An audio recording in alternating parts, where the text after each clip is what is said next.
श्री अंग जी महाभागवत श्री ध्रुव जी के वंश में राजर्षि अंग का प्रादुर्भाव हुआ था। पिता उल्मुख और माता पुष्करी ने बड़ी तपस्या के बाद अंग जैसा पुत्र पाया। शील, स्वभाव, साधुता, ब्राह्मण्यता आदि सद्गुण अंग में बाल्यावस्था से ही विराजमान थे। एक बार राजर्षि अंग ने अश्वमेध यज्ञ का अनुष्ठान किया। उसमें वेदवादी ब्राह्मणों के आवाहन करने पर भी देवता लोग अपना भाग लेने नहीं आए। तब ऋत्विजों ने विस्मित होकर यजमान अंग से कहा, राजन, हम आहुतियों के रूप में आपका जो घृत आदि पदार्थ हवन करते हैं उसे देवता लोग स्वीकार नहीं करते हैं।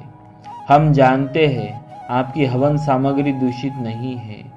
आपने उसे बड़ी श्रद्धा से एकत्रित किया है तथा वेद मंत्र भी किसी प्रकार बलहीन नहीं है, क्योंकि उनका प्रयोग करने वाले ऋषि जन याजकोचित सभी नियमों का पूर्णतया पालन करते हैं। देवताओं का किंचित तिरस्कार भी नहीं हुआ। फिर भी कर्माध्यक्ष देवता लोग क्यों अपना भाग नहीं ले रहे हैं? यह सुनकर महाराज अंग उदास हो गए और उन्होंने इसमें अपने कर्म को ही कारण मानकर सदस्यों से अपनी ज्ञात अपराध के संबंध में जिज्ञासा की।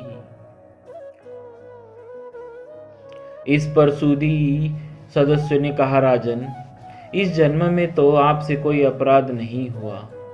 हाँ, पूर्व जन्म में अवश्य आपसे कुछ अपराध बन गया है, जिससे कि आप अब तक पुत्रहीन हैं। परंतु हम लोगों का ऐसा विश्वास है कि यदि आप पुत्र की कामना से यज्ञ करेंगे तो यज्ञेश्वर भगवान अवश्य आपको पुत्र प्रदान करेंगे। राजा अंग ने पुत्रेष्टि यज्ञ किया। ऋत्विजों के प्रयत्न से यज्ञ पूर्ण हुआ। आहुति डालते ही अग्निकुंड से एक दिव्य पुरुष स्वर्ण पात्र में सिद्ध खीर लिए प्रकट हुए। राजा ने उस चरु को अंजलि में लेकर स्वयं सूंघ कर प्रसन्नतापूर्वक अपनी पत्नी को दे दिया। रानी ने वह पुत्र प्रदायिनी खीर खाकर गर्भ धारण किया और यथा समय बेन नामक एक पुत्र को जन्म दिया। राजा अंग की पत्नी मृत्यु की कन्या थी। नाम था सुनीता। उससे जो बालक पैदा हुआ वो अपने नाना मृत्यु के गुण, स्वभाव, लक्षणों वाला हुआ। क्या पशु, क्या पक्षी, क्या मनुष्य, वह दुष्ट बालक हंसते हंसते सहज ही उनके प्राण ले लेता। प्रजा उससे ऐसी संत्रस्त हो गई कि जिधर ही जाता लोग चिल्ला पड़ते, बेन आया, बेन आया। बेन की ऐसी दुष्ट प्रकृति देखकर महाराज अंग ने उसे बहुत प्रकार से समझाकर सुमार्ग पर लाने की चेष्टा की, परंतु सफल नहीं हुए। इससे उन्हें बड़ा ही दुख हुआ।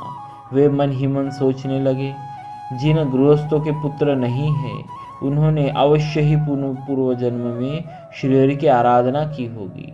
इसी से उन्हें कपूत की करतूतों से होने वाले असह्य क्लेश नहीं सहने पड़ते हैं, जिससे सब प्रकार के अनर्थों की प्राप्ति होती है। ऐसी नाम मात्र की संतान के लिए कौन समझदार ललचाएगा? वह तो आत्मा के लिए एक प्रकार का मोहमय बंधन ही है।